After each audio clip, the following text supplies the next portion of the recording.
Pinot barrels for supplication, and consecration gets all Cabernet Sauvignon barrels. So we are trying to match specific wines to specific beers, and then the beers will sit for varying amounts of time. Some for as short as 4 months, and some as long as a year. The dried for the consecration, which is the currants, and the supplication, which is the cherries, we're actually using dried fruit. I like the concentrated flavor of the dried fruit better. We've tried fresh fruit, fresh float, frozen, canned, fresh. We've tried every type of fruit possible, and we just like the dried fruit better. Plus, there's no seasonality to it. We can get dried fruit anytime we want, and most of the fruit's grown here in California.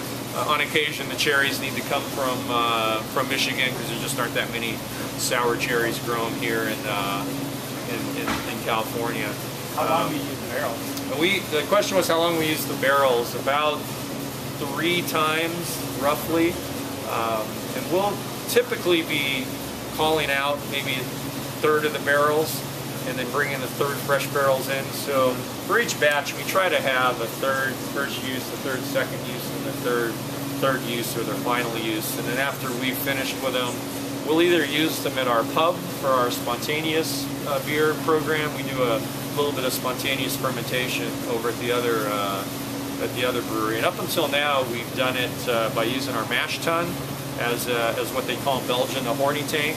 So after you fermented or boiled the wort, you would pump it into your pumped it into the mash tun. And the night before, we had done a sour mash where we had left the mash sit overnight in the mash tun. So after all the grain was removed and we pumped the wort back in it, it would pick up all the little bugs and critters that had come alive due to the sour mash. Well, that's now a thing of the past. On Friday, we're installing a cool ship, as it's called. So if any of you have ever been to Anchor Brewing, seen the shallow fermenters there, we're basically installing one of those, except on a much smaller scale. So it's going to be a 19-foot long tank, about 4 feet wide.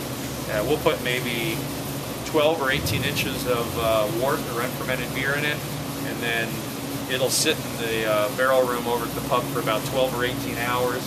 Just that surface area contact will collect all the bugs and critters that are floating around. So wild yeast, bacteria, all kinds of different little critters that you normally don't want in your beer. And then those barrels will sit over there for about 6 months before they get transferred over here. So to test our open cool ship, open fermenter theory, we actually just last week just set 2 buckets of wort out in the barrel room and just started pulling samples at 12 hours, 18 hours, 24, 36.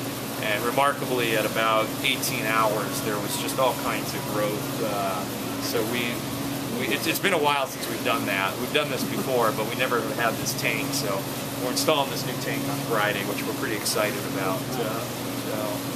So we've put out 2 batches of spontaneous fermented beer. It's called beatification, and so we're now kind of moving into our new phase of spontaneous fermenting with our new tank. So, how old are the barrels that you get?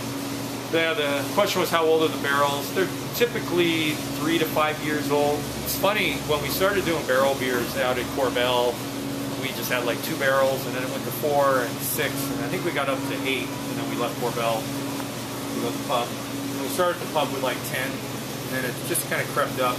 It used to be really hard to get barrels. Now that all the winemakers know that we need barrels, they're just giving them to us. Yeah. You know, in small quantity. If we're buying 50 or 100 barrels, we'll pay for them. But at least we have the access to them now. We used to not have access to all these barrels, but now that the winemakers are into our beer and we're into their wine, it's Are there a lot of brewers